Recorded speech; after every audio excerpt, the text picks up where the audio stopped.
Welcome, everybody. My name is Jose Barzola. I'm president of the Conflict Resolution Alliance, and thank you for joining us today for the second portion of our annual meeting on Integral Mediation presentation.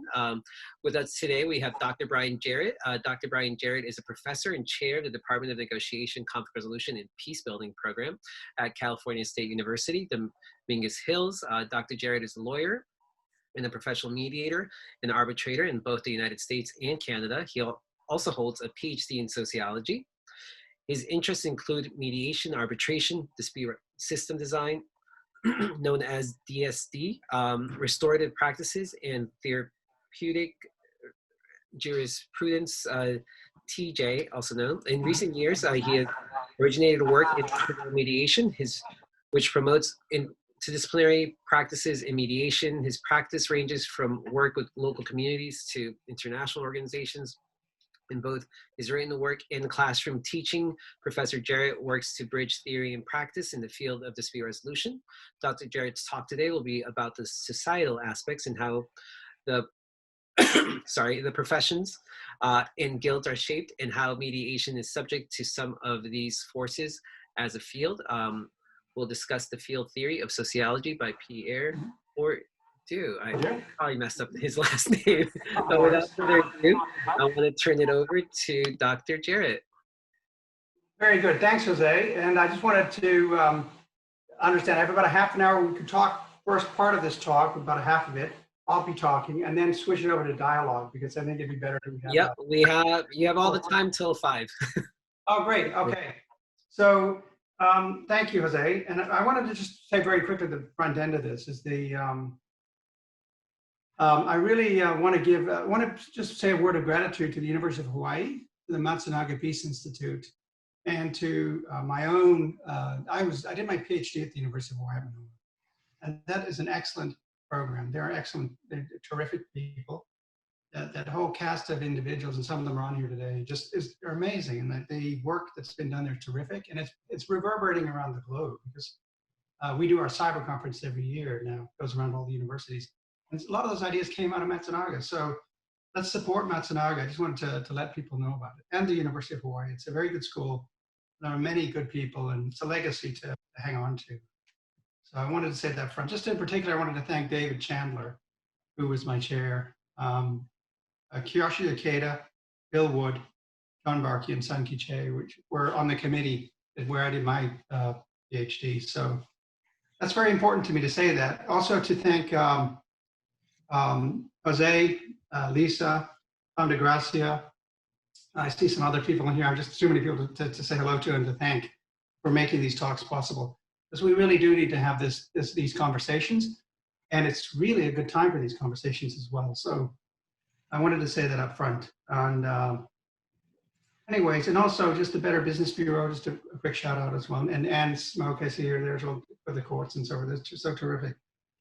So I just go quickly into my thing. I'm now running this program at Cal State University, and it's in dispute resolution. I see today we have some of our people from California joining us as well. I see some of the names. Hello, quick shout out. It's really important that we step back from, I think, from the, like when I'm running this program and I'm talking to other groups and people in the mediation field, dispute resolution in general, I think it's really important that we step back a little bit as a reflective practice and look at how sociology can help us. And this is where sociology is helpful.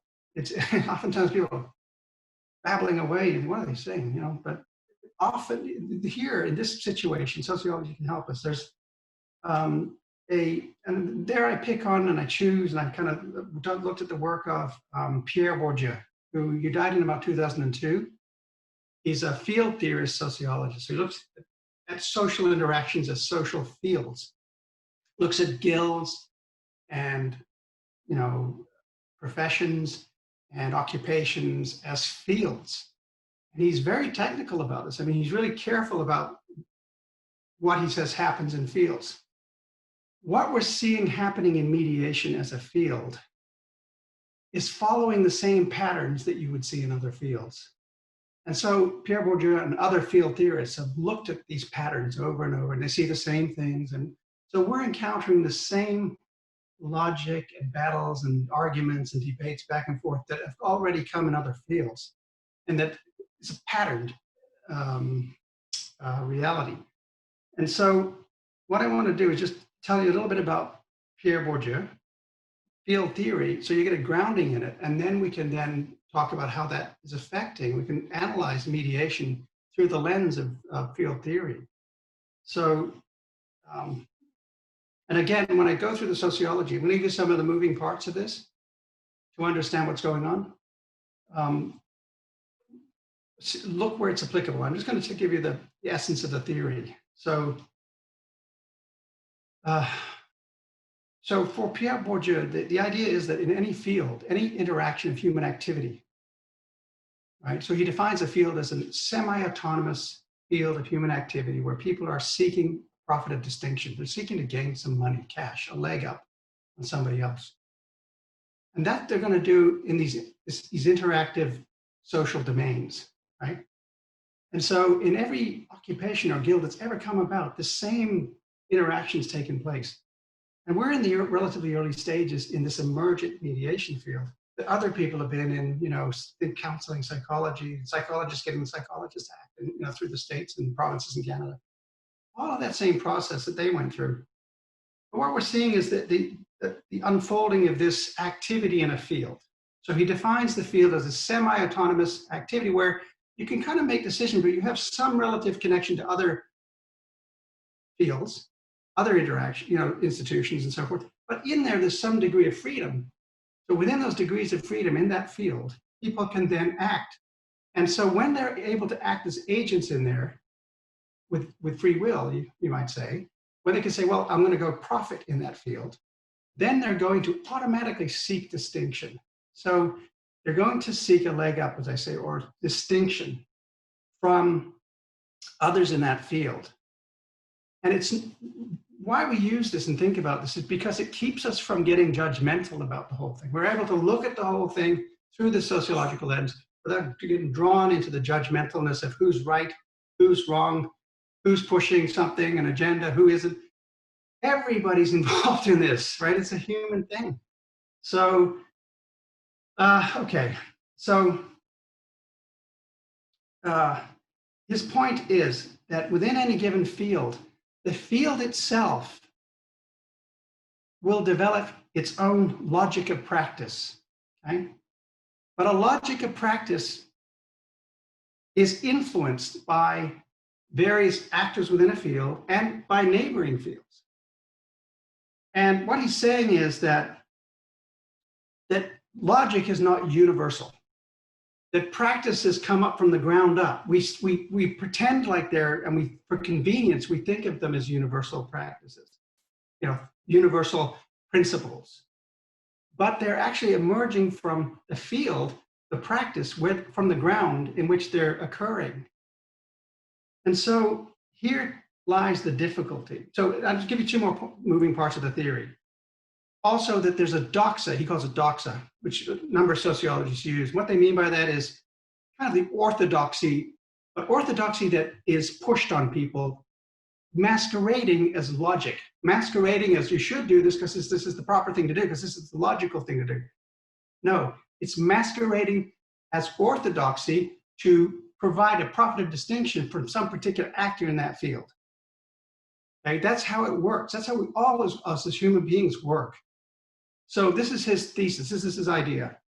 But within the field, people are going to push their particular perspective and then persuade everybody. So everything's a game of persuasion in the field among the different actors about what's the real, in this case, mediation. What's the real mediation? What's the real, the proper mediation? Why is it logical that we should have this proper? Why should we hire this mediator instead of that mediator, right? So I'm just going to bring it home here, but let's keep first principles from the field theory first, though. So, and then he says what occurs in any given field is this adoption of habitus, and that is the shared dispositions that tell people how much social capital, how much professional capital you have in that field. But if you don't act and think in a certain way, you're kind of pushed a little bit to the side. Maybe you shouldn't get those special arbitration cases, or you shouldn't get those mediation cases, right? Or you shouldn't get, because you're not quite I just don't relate to you, right?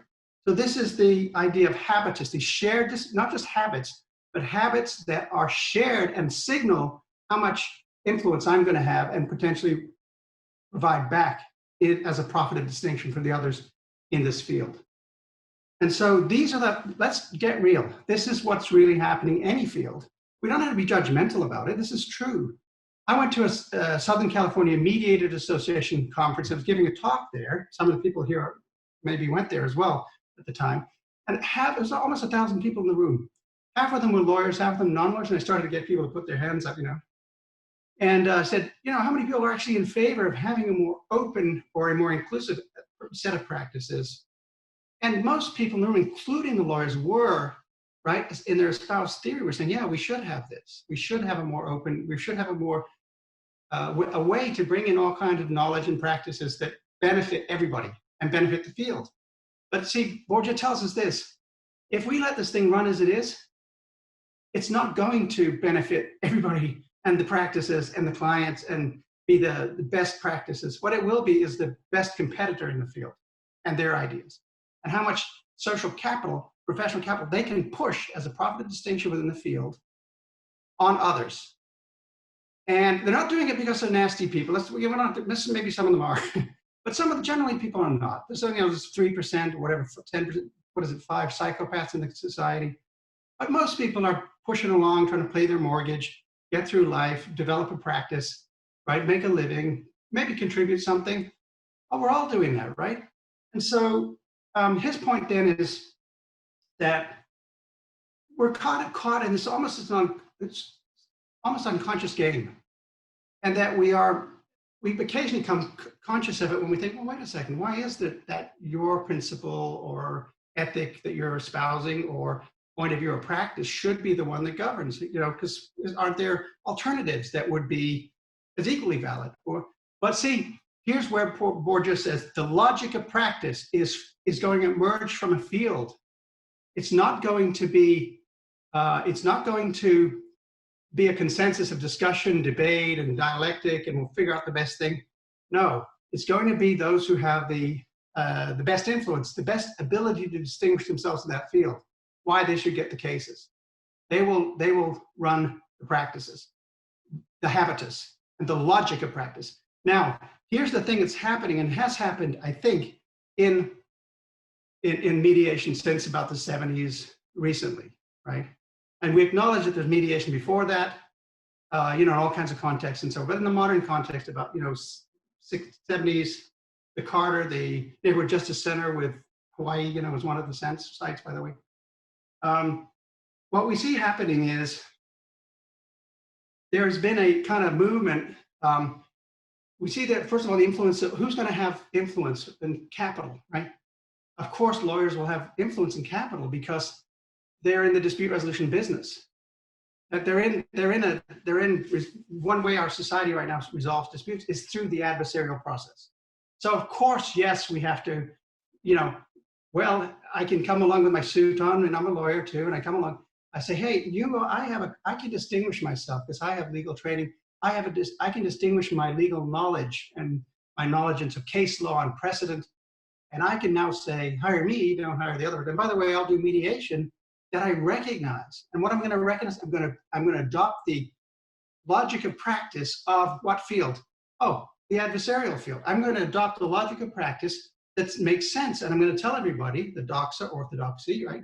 Almost ideology. I'm going to tell you this is proper mediation because it fits with the adversarial context, right? This is because it's an adversarial field. But it's right by the mediation field. So it's going to exert a great influence on the logic of practice in the mediation field.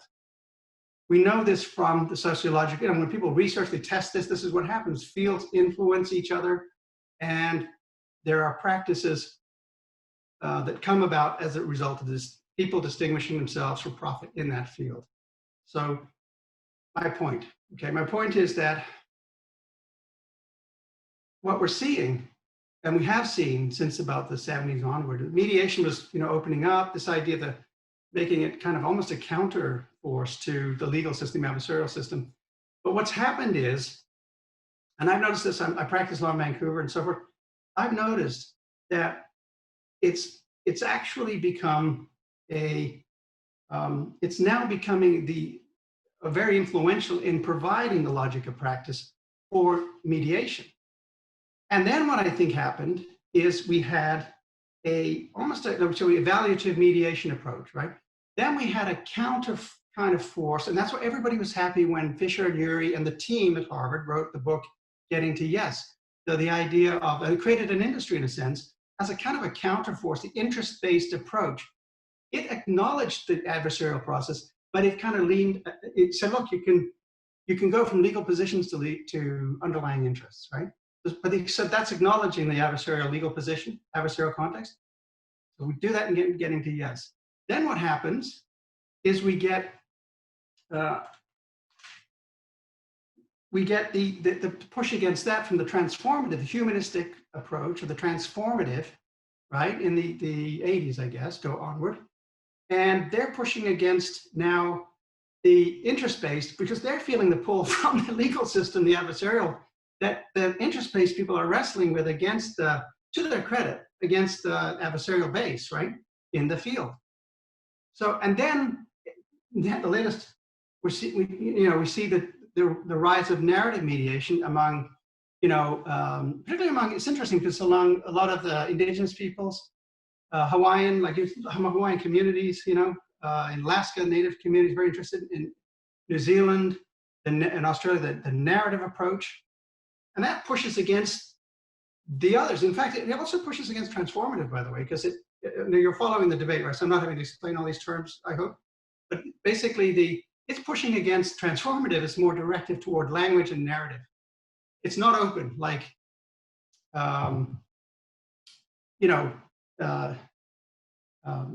Bush and Folger with the transformative approach would say.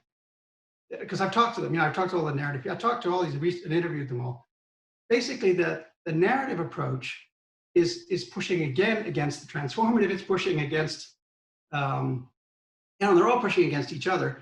And this is really the emergence of brands as distinction. So the term we would use in common parlance would be brands. It's the emergence of brands, or as Pierre Bourdie would say, distinction, means of distinction, a brand. So there's nothing wrong with brands. Like, brands are a good thing. Like, and it was hard for me to get my mind around this. I talked to Dave West at the University of Puerto Rico, who really founded Therapeutic Jurisprudence, and he made the point to me. We were talking about that the brands are actually, we need branding. We need distinction. We need this process to get mediation to develop as a field. So we don't have to be judgmental about how this is happening. We actually need this process, because if we didn't, we wouldn't have force and counterforce within the field going back and forth. And so vectoring, us in different directions. So we need that energy, that action, that interaction. But we can become aware of it. And Pierre Bourdie's sense, his point is, and this is the value of the sociology on this, is we can become aware of this process. And once we're aware of it, then we can make the arguments, this is why we need to steer the direction of, mediation, so that we can bring all of the values of the different disciplines and practices to it without losing mediation, without losing the steam. Brands create steam that give energy to something. But the downside is they end up claiming the market because of this process of distinction.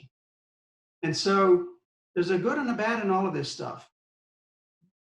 So I'm not against the idea of having different approaches and brands and people saying this is our approach is this way and all that. And there being philosophical differences and then providing a logic of practice. But I thought what it'd be very good to do was, in order to become aware of the process, that we would introduce the idea of the integral approach, because the integral approach is the idea that it's the brandless brand, and it can't be claimed by anybody. I'm not claiming it. Like, I'm saying, hey, it's an idea. We can all contribute. It's the idea that we can bring in these many different approaches. And they're right. Each one of the people who talk about their particular brand, like the interest-based or evaluative, or the narrative or the transformative, or add another one, whatever approach, they're right about the fact you can't do these things at the same time. They're philosophically based on a different logic of practice. They're right about that. The point of the integral approach is you can do them within the same mediation, but at different times. You can try different tacks within a certain mediation at different times, depending on the facts, the people, you and what you're willing to do, and so forth. So that's an overview of the sociology aspects of the notion of the field and how that's in the mediation field. The danger is, I think the downside is that one group, and particularly right now it's lawyers who could push for more, their valuative is great. They'll toy with interest-based as kind of a countermeasure, but not much outside that. The danger with that, and this is why that becomes a problem, is because it does work to exclude, and it's natural. People are not doing it because they are necessarily malicious. They're just taking their logic of practice. In the case of our lawyer practice, it's adversarial, and we're now framing everything through that lens. So of course we're coming up with, we're coming up with codes of ethics of the logic is code like neutrality and impartiality and so forth, right? Of course we're going to do that, because we're taking our logic of practice and applying it. We're not being malicious about it. I'm just trying to make a living, and this is what I do, and I'm trying to, right? So, okay, so it's important to kind of to see that there's a real downside. Now, there's an article in the Code of Ethics of, and this is, I found this article. It's in the Code of Ethics that's shared by American Arbitration Association, American Bar Association, and the Association for Conflict Resolution. They all agree to this set of Code of Ethics. You see that? Remember that joint Code of Ethics? In there is there's Article 9. There's a little paragraph in there. It's the standard number 9, and like the Beatles album, okay, number 9. Okay, so remember it by, and it says that a mediator shall, right? And they use terms, these are become almost attitudes, but they use terms like shall become shall encourage within the field inclusion and will be respectful to differing points of view, right? And so we have right there, we have an ethic, we just found a reference point for this very thing I'm talking about. The idea that, look, it looks like everybody, people sign on and they become members of the AAA, ACR and ABA and other groups, and they are really touting this code of ethics. But right in their own code of ethics, they're saying that we should have a more a process that can access different disciplines, different cultural heritages, indigenous knowledge even, right? That let's not, we can bring in indigenous knowledge into this as well. So we shouldn't be excluded, particularly this time of our, what we're in, like the reality, the social reality. It would be a good idea to look at Standard 9 and all, from our professional perspective, say, look, we do want to have this, we want people to gain from the best knowledge, but we don't want people to be excluded from practice as a result of this unreflective process of distinction that is going to naturally happen in any field. So we need to bring it to the awareness of everybody, judges. It's got implications for public policy, got implications for who you hire as a mediator and so forth. So yes, there are different skill sets, but the skill sets themselves are not and should not exclude other skill sets. There are different skill sets that we bring. Now, what you can do at the front of any mediation is to tell, like Len Riskin says, that he lets people know what he's willing to do in a mediation and what the client, with what clients want to do. So he often does and holds his mediations and runs them in this way. I've also thought one could even put a statement in, if you want an agreement to mediate, where you're saying I'm taking a particular approach, or I'm going to take a more integral approach and look at different ways we can look to solve this matter. So I hope what I've made a point on here is that the logic of fields is extremely important because it doesn't simply follow what's the best thing. It follows who can influence that field the most. And so the integral, my point is that the Randall's brand is the point where we say, you know, there may be many ways to look at a dispute, and let's look, we want legitimate skills and knowledge, but we're not going to say that one approach, for example, some indigenous approach, for example, or some psychology versus a legal approach, that any one of those should make a claim of paramountcy, right, or preemption at the expense of others within that field. So that's why becoming self-aware as a field is very important. Now, the danger if we don't do that is that it will default to its natural, unreflective, unconscious trajectory, which will be, in my view, and I've written some articles which I can provide links for this, it's going to become sort of really, in a sense, co-opted by the adversarial process, because it's too much pressure in that field, too much in terms of to resist. And you can look at the way people refer cases. People refer to people they understand. So if I'm a lawyer or a judge, I'm working on a case in the legal context, I'm thinking I need to refer to somebody I can that will get what I'm up against and what I'm dealing with in the adversarial process. So I'll send these mediations to Joe because he knows what I'm up against, and therefore I'll be able to trust that I'll get a good result. So people tend to refer in that field, right? See how this process works? This distinction process gets pretty complex in its application. So that, in a nutshell, is what's going on. The integral approach to mediation was the idea that, look, RAMs are good, but let's look at being able to integrate, and I call it integral instead of integrating. Integrated is because we're always in the process of integrating. Yeah, maybe we'll find something new, or we'll adjust logic of practice based on the field itself. We should develop a field of logic, a logic of practice that emerges from the field of mediation itself. It shouldn't be dictated to from the neighboring fields that are powerful and push it in a particular vector as a result of simply the force of distinction of social and professional capital that people push in a field, right? So, I don't mean to jump on jams, but I'll give you an example that in jams generally it refers, it has judges, and so it's referring cases and talking to whom? To judges in the courts. I know this because I'm talking to the judges. And so they say, well, we can refer cases to you, you're referring to us, right? We all do this, right? It's part of being a human being. So how we interact with others, we're looking to exchange and so forth. This is part of sociological reality.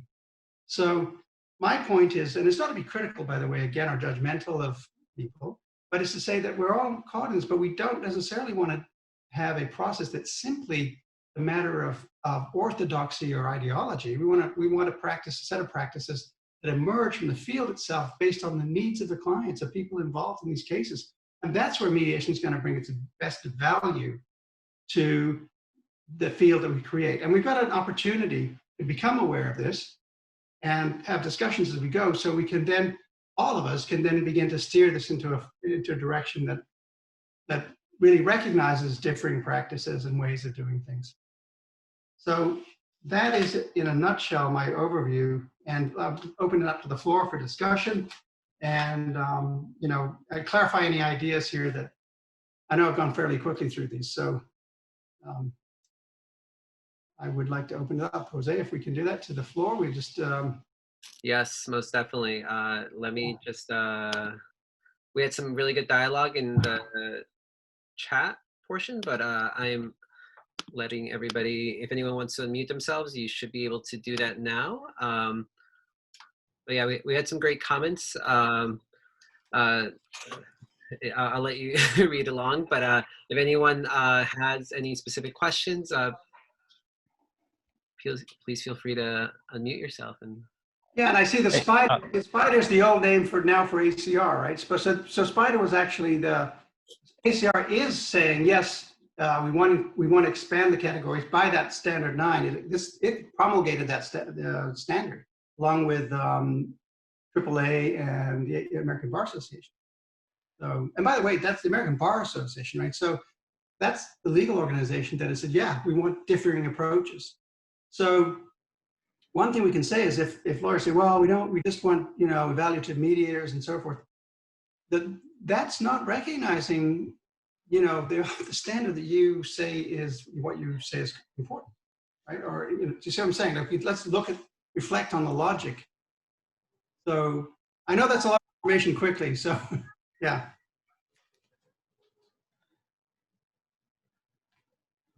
Senator Jarrett, this is Greg Duran. How are you? Oh, Greg. Yeah, from Montana, yeah. By the way, I'm senator because I was on the academic senate here at I'm on the academic senate. Okay, Greg, good to hear from you, man. Yeah. Okay, because I was thinking of calling myself president anyway. But yeah. So to translate what you said from the sociological over to the social psychological, you're talking about differences of status. And right. If we think about it, if I think about it in my frame, how do then we put the explanatory power of that theory into action, so that for those of us who want to change our status can compete against, I guess I would just say, attorneys in the marketplace as mediators.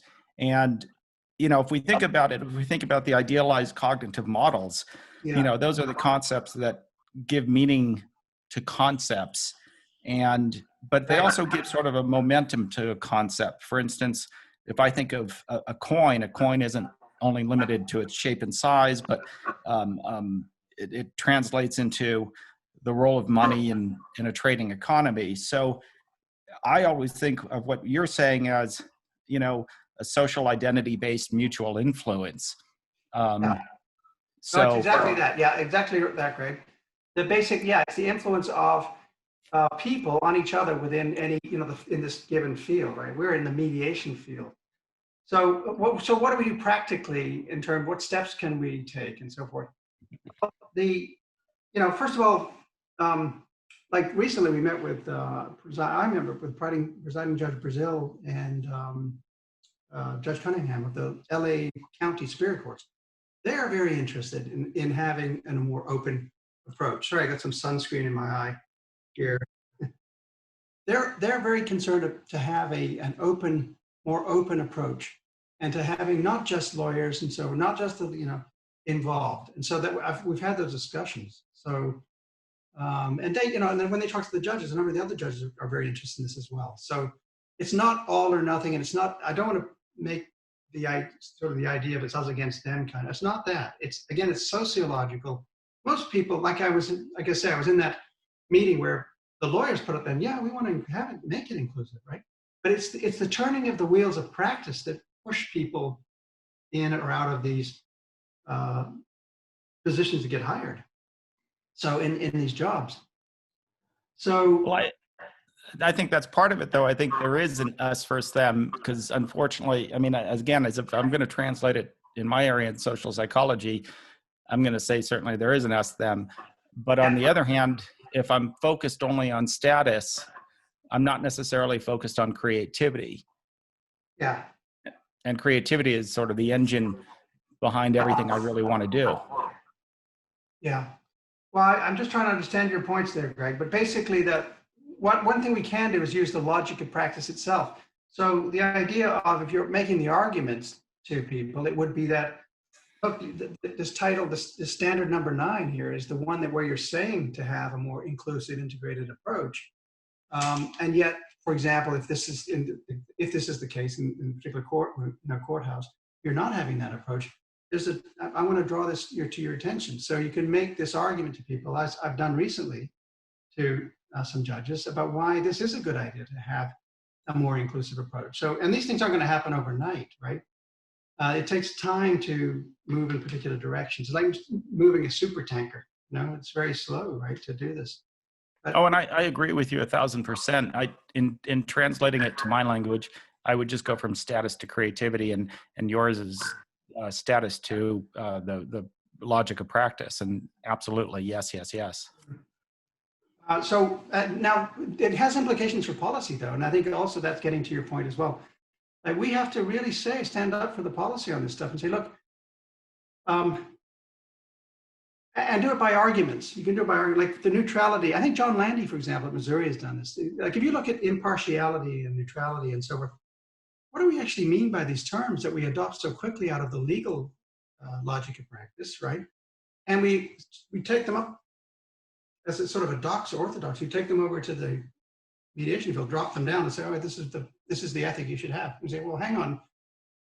It doesn't work quite the same way, because you're in mediation. It's not the same social dynamics, right? So, and yet, oh no, you've got to do this particular way. This is the way. In fact, there was a big debate about the Uniform Mediation Act, because, remember, which I think is adopted in Hawaii now, because it precisely hit on these ethics that people hadn't worked out. So they were wondering who it might exclude as a practitioner.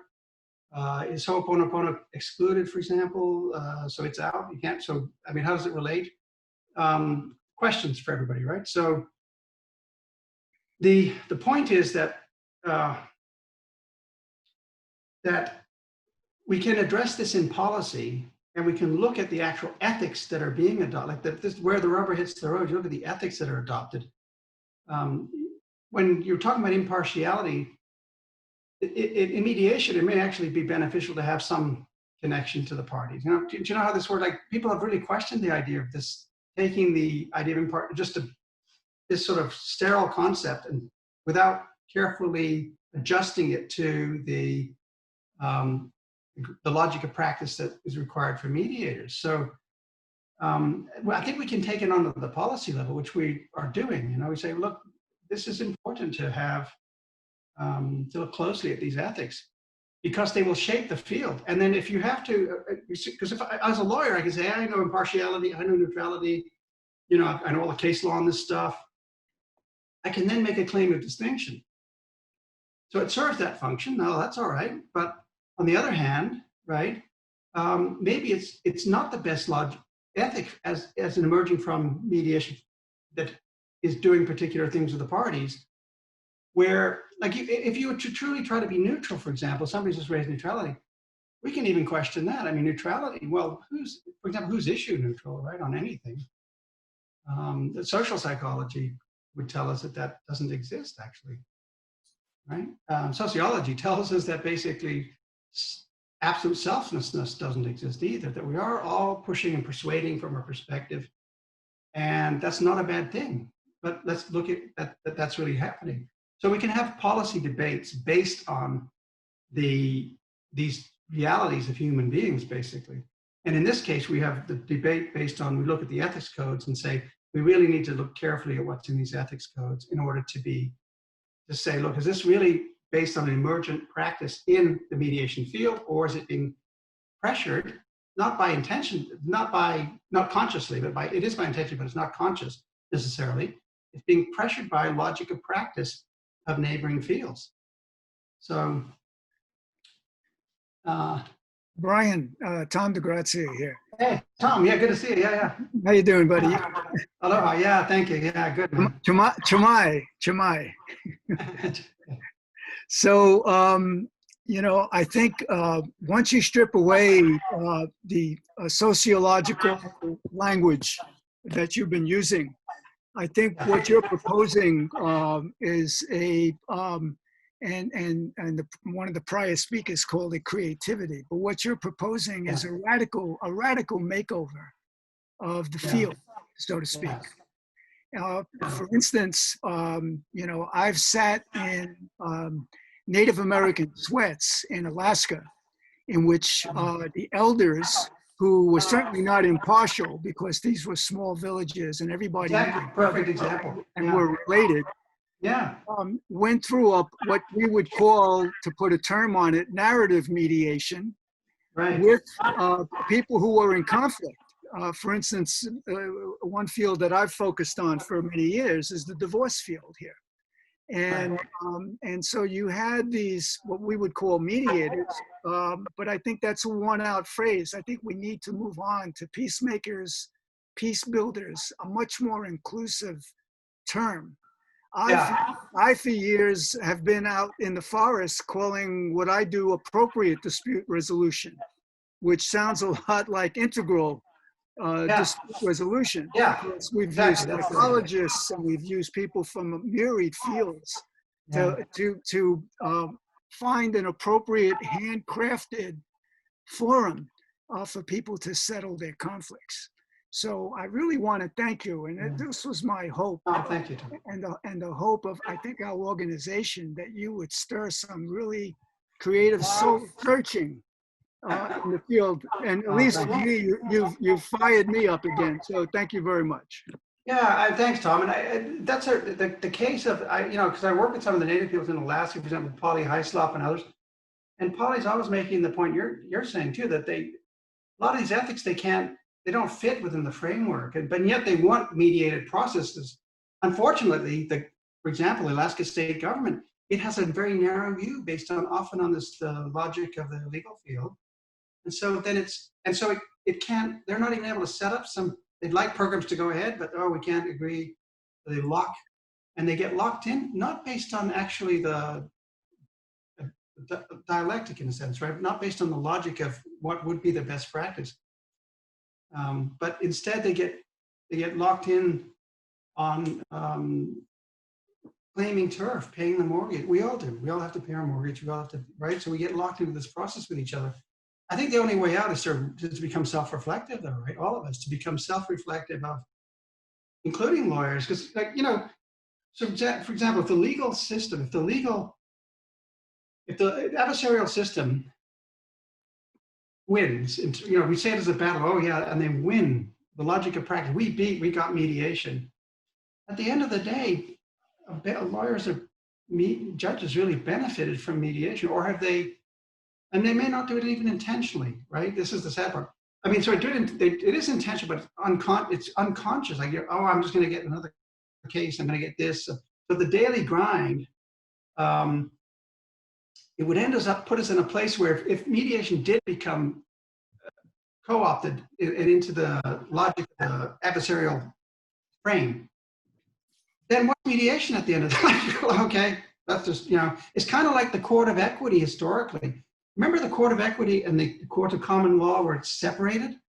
I always think of this example, and then they were merged, except in Delaware where they're still separate apparently, but they were merged by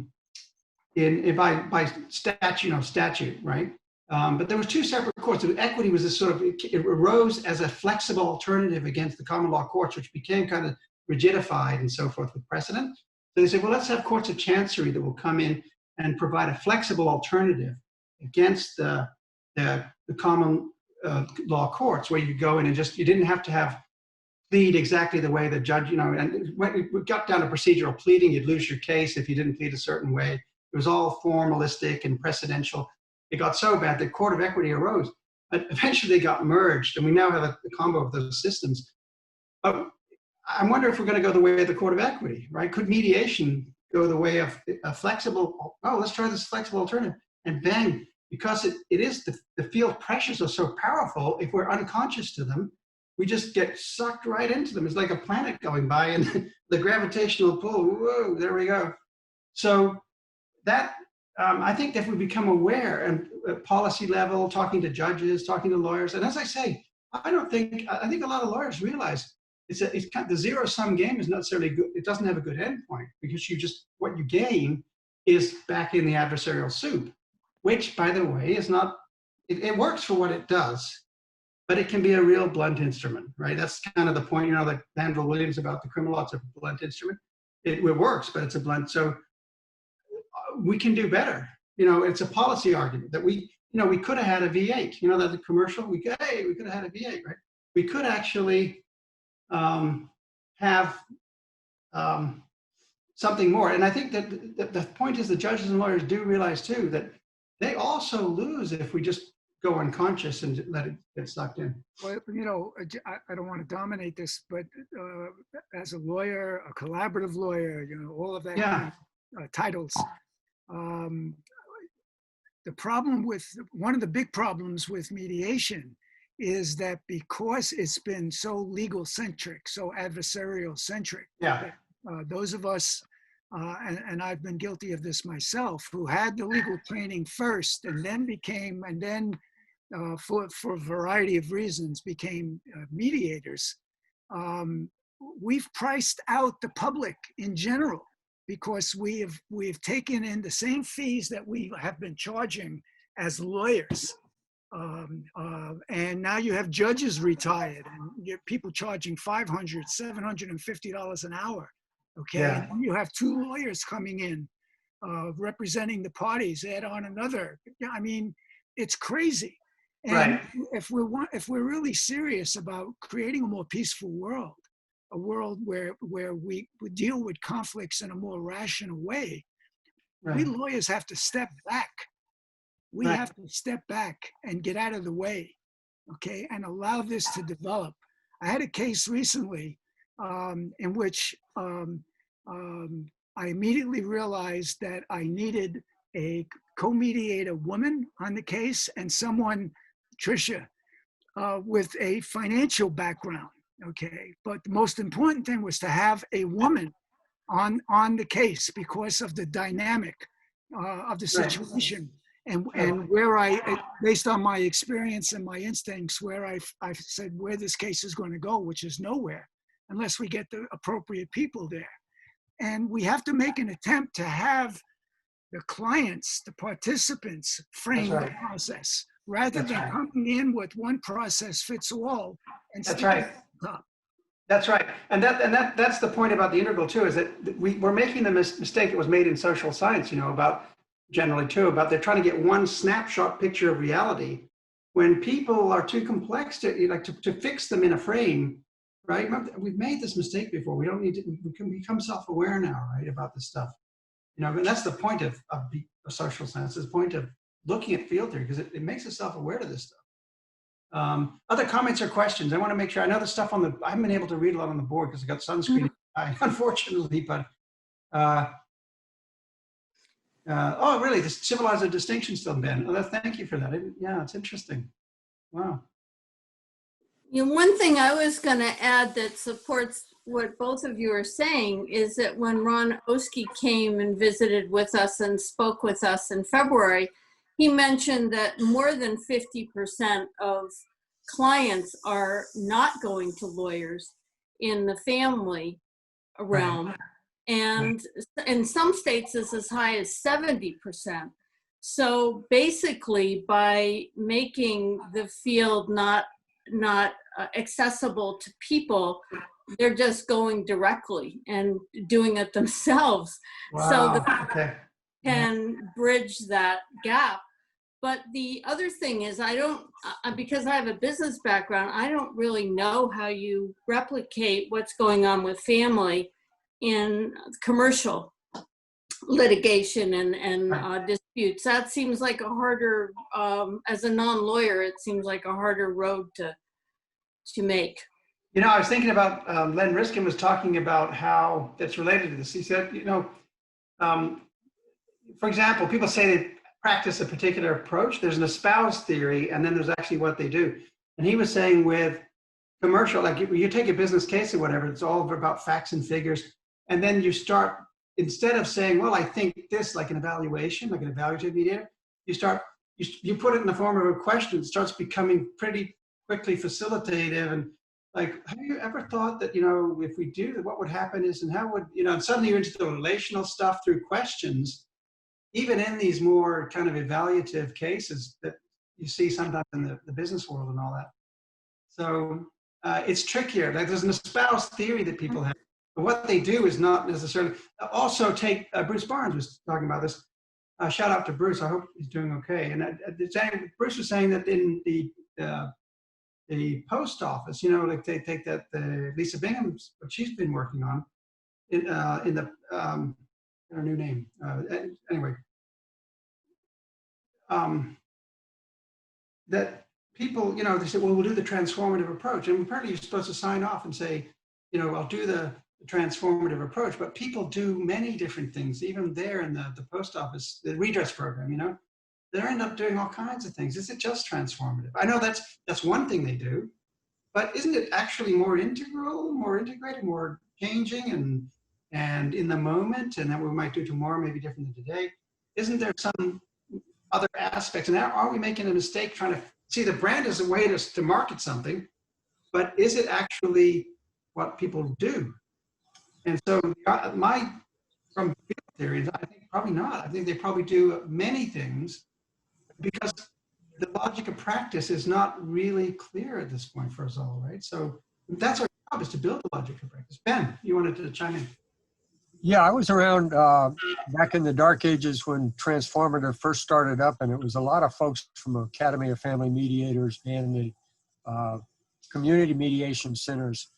And actually, the folks became true believers pretty quickly, in the sense that if you suggested, you know, yeah, but this is good that we used to do in the facilitative area, it was like, you know, you crapped in the teapot, you know, and so it's changed a little bit, but there's still a real sense that this is the chosen way, and so we don't need to mix in the other stuff. But you're exactly right, redress and a lot of the transformative folks, you do what's necessary, and it may take something different during the course of the mediation, as several people have already suggested. You can't be that doctrinaire, even if it's supposedly transformative is supposed to cover anything and everything, but you just need to be careful that you don't get tunnel vision.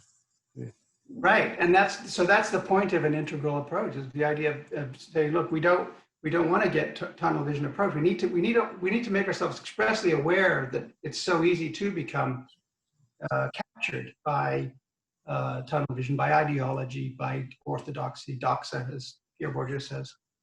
Yeah, absolutely, Ben. Thank you. Other comments or questions? I don't want to There was a question a little bit further up in the chat that kind of fits into this, and it's from Matthew Pope. It says, within the integral mediation framework, do you find that there are any approaches that simply seem incompatible, like that just don't fit? Oh yeah. And I've gone to conferences and people have been like, I've had to take a fair number of criticisms. But what happens there is people see, they're right. I mean, they're right that, look, if you have a narrative, let me just try to do this. Okay, interest space says keep it future focused. Actually, it's right in the book, like keep it future focused tone, right? Narrative says look at the past. Like, look at narratives, the past context of narrative. It's kind of the past, right? The history, the historical narrative. So they are opposite points of view. Evaluative, neutrality doesn't, I can't be impartial because I have an evaluation, right? So they're saying, issue neutrality is out because I'm an evaluator, and I'm going to give you my perspective based on my experience and understanding the case law, for example. And then interest space says, no, you have to be neutral. Like, this is the idea, you've got to be neutral with the parties. Like, you have to set that aside. So there are philosophical, you might say, I call them, okay, I won't get into some terms here, but basically the nutshell is they are philosophically opposed. They are. I mean, if you're transforming, you're not problem. So transformation said the interest-based are not actually, they're problem solving. So you're coming in predefining the problem in an interest-based frame. The transformative people say, even that's not the proper approach would be to seek moments of recognition and empowerment by allowing the parties to create their own frame. It might be about interests, it may not. The narrative people say the interest-based people have provided this idea of interests or essentialism. Actually, it's just a narrative. It's just another language game, right? So that for them, they say that you just create interest is just another language game. So you can see philosophically and from logic to practice, they're right. Here's the thing though, they're thinking in a one snap photograph Polaroid instead of a moving camera. They're thinking in, this is all going to happen at once. It's whatever's in the frame is it. And that's not how human works. Human beings don't work that way, right? Human beings are like talk story, Hawai'i talks, right? There's a dynamics to humans. And so that dynamic is what we want to capture more with theory, mediation theory, not as one still photograph image. They want to stuff everything into one still photograph. So I was at a conference, and this guy from Mexico, I think, he's saying, if you'd been around at the time of like in 1902, Freud, the turn of the century, the Vienna Circle and all the approaches to psychology, we would have never had like, Freudian, Jungian, Adlerian. We would have never had Carl Rogers. We wouldn't have all these different approaches because he would have stuffed them into one. And that's a really misreading of what I'm trying to say. I'm saying the opposite. I'm the very opposite. I'm saying you're the one trying to stuff everything into one. We're doing the opposite in this field. We want the opposite. We want actually to have those different approaches, right? But of course you can't do them at the same time. And that's what they're absolutely right about. You can't do these things at the same time because they're philosophically opposed in where they take you in terms of phenomenology, in terms of practice. However, they can be done within the same mediation. That's my argument. You can change the song, right, on the album. You can change the song during the process. And there's times where you know where to do that, how to do it. And yes, there are difficulties. If you start evaluative, it's hard to move to interest-based when you start hard-edged evaluative, right? That's true.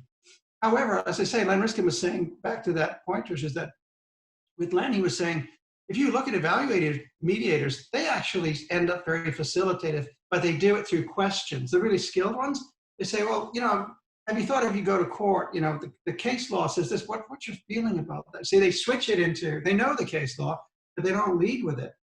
And so it's a sneaky facilitative application of evaluative, right? So there are many little crossovers like this. So, sorry, I got some sunscreen in my eye again. Crazy, okay. Comments or questions, ideas?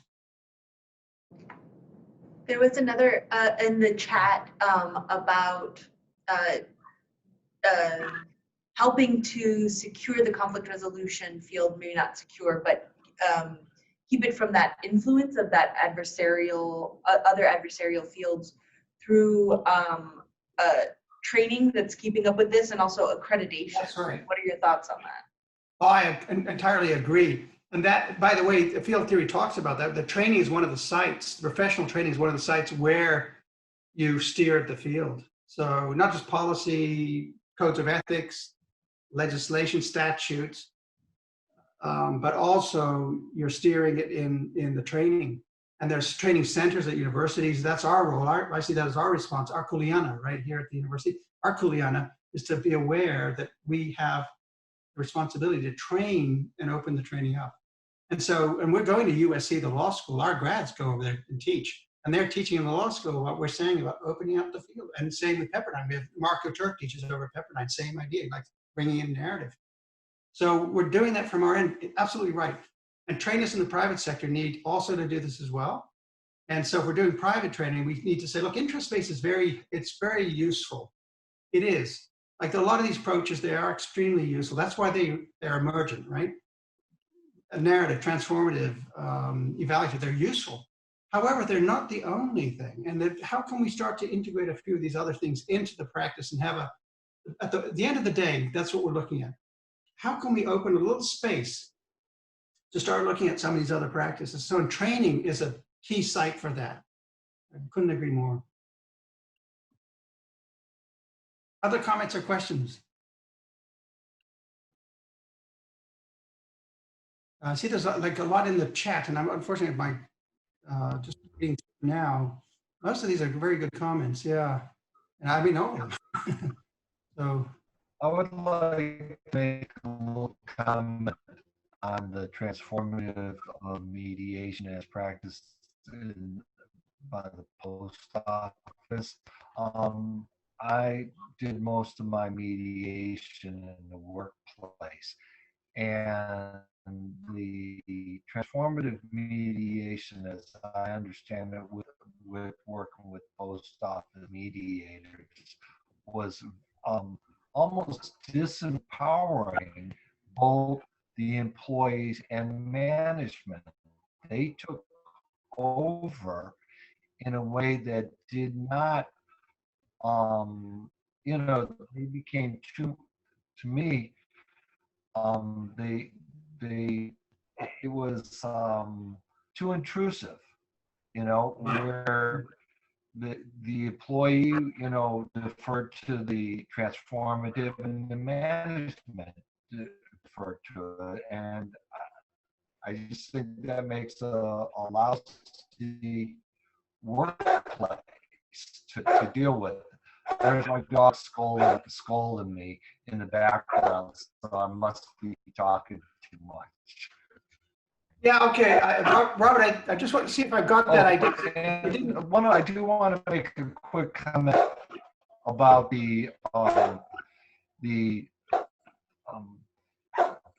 how would I say, when it's ADR, alternative dispute resolution, some of the practitioners in that try to lowball.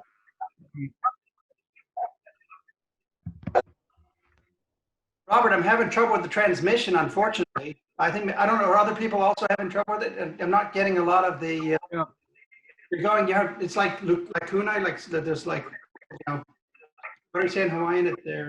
Yeah, Robert, I believe you have you got pukas. Your internet connection's not great. So if you can actually write it into the chat, then we can get a good sense of the question. Sorry.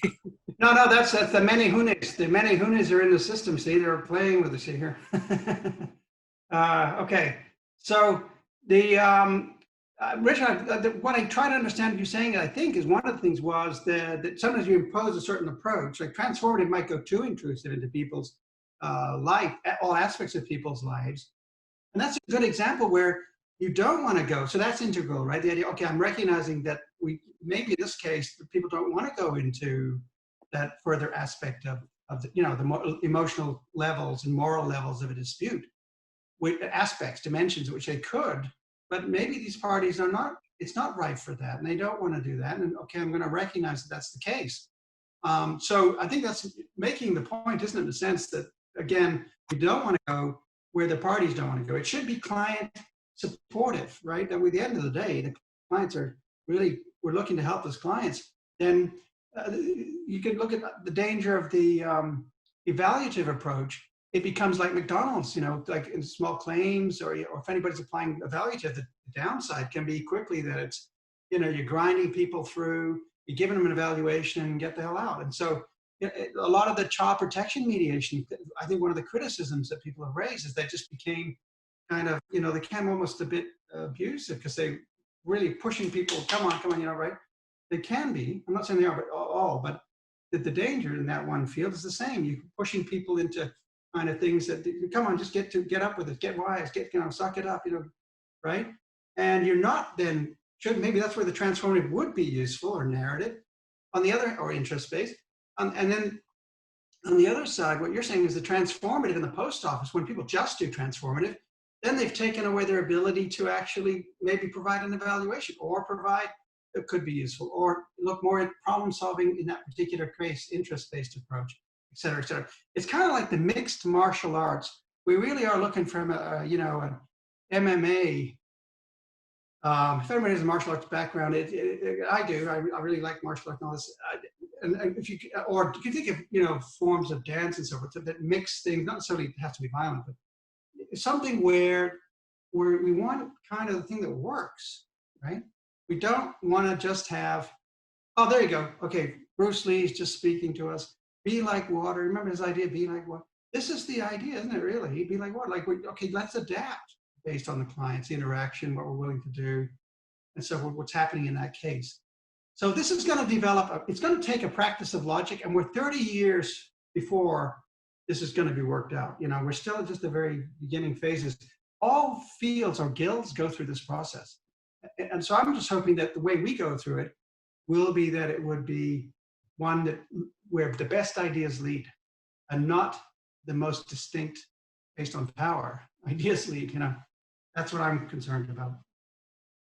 Other comments or questions? Jameson, I see you there in the background. You're doing terrific work on interest-based, looking beyond the piece of the pie idea, and you're turning that, you've actually built a kind of a political theory. Do you want to just say something about that? Chime in? Well, the only thing, my research really is focused on zero-sum thinking. And as of now, there are a lot of ways to interact to reduce zero-sum thinking, to move a conflict from competitive to cooperative, right? Because the zero-sum situation is strictly competitive because you can't gain without the other side taking losses. But the two things that have been shown to work to reduce zero-sum thinking is, the first of all is simply explaining the non-zero-sumness of a situation, right? And I think that facilitative mediation gives a great platform for that. However, for people that have a high social dominance orientation, the non-zero-sumness of a situation actually makes them become more zero-sum thinking for some reason.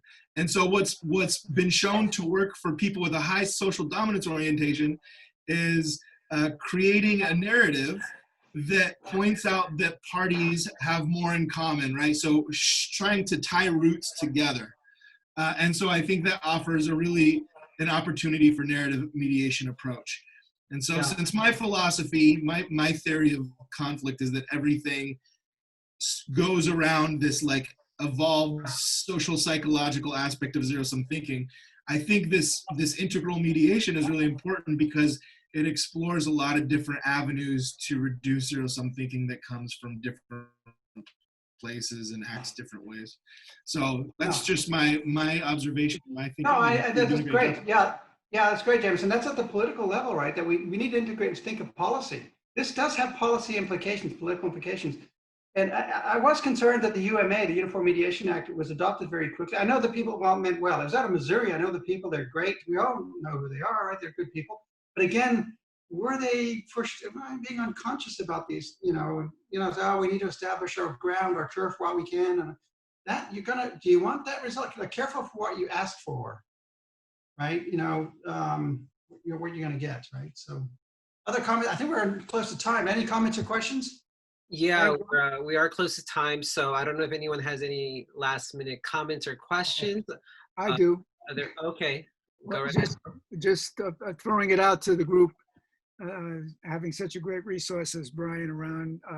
I'm just wondering, just open our eyes, pick up the newspaper, turn on NPR or whatever you listen to. There's conflict everywhere. I mean, you get the impression that, people can't walk on the same side of the sidewalk with each other and so forth. So how, given all of that, I don't have to go into it. We all see what's going on. What do we do as an organization? What does this organization do? I mean, how do we improve on what we're doing? How do we help to educate the public at large? How do we promote more dialogue and the kinds of integrative things that Brian has been talking about and has stimulated us into thinking? I don't pretend to know the answers. I'm just wondering, help us, somebody. Who's got some ideas and what are they? No, I mean, that's a very good question, Tom. And so we're going to have the cyber conference. I should just say our program of negotiation, conflict resolution, quick plug. We have a cyber conference April the 7th. And these are questions we can raise at that cyber conference, the next cyber conference. We bring all the universities, we're like 100 universities. And we have, indigenous groups, attorneys general, politicians, they all come into that. And Matsunaga University participates, and Smoke, Jose, and a number of people have done a lot. I can't, so many people to thank, but they're a part of that and co-sponsor it. So perhaps we should have that question as one of the ones we raise at that meeting. We've got all the different universities in as well. I think so. It's a good question, and it's one we need to think about going forward. It really is. So that's the value of a profession, the value of a guild, the value of people that are emerging, bringing your profession into being, right? So these are all good discussions. So anyways, Jose, I think, are we going to? Yeah. No, I want to thank you so much for your time, Tom. That is a wonderful question to kind of it's a good seed to drop in everyone's mind who's still with us and who will definitely get this recording later on, our members. And actually, I would say if anyone has any ideas, please reach out to us, info@crahawaii.org, or shoot us an email. We're happy to continue the conversation. I think, yes, Brian is right. At the cyber conference in April is a great opportunity to because we're going to have so many different parties, and it's such a great brain trust that Brian has kind of put together over the past few. So this is year 11th, I believe. So congratulations on that. So that's Well, exciting. and it's not just mine. The University of Hawaii Matsunaga is a co-sponsor. And Tom, I don't mean to cut the question off at this just point, because I think we're out of time, right? But it is a very good question, and it's one that we need to address. And just big mahalos, aloha, Hawaii ne, and all Yeah. Thank you so much, everybody, for your time. Thank you, Dr. Jarrett, for your time, for your wisdom, your insights.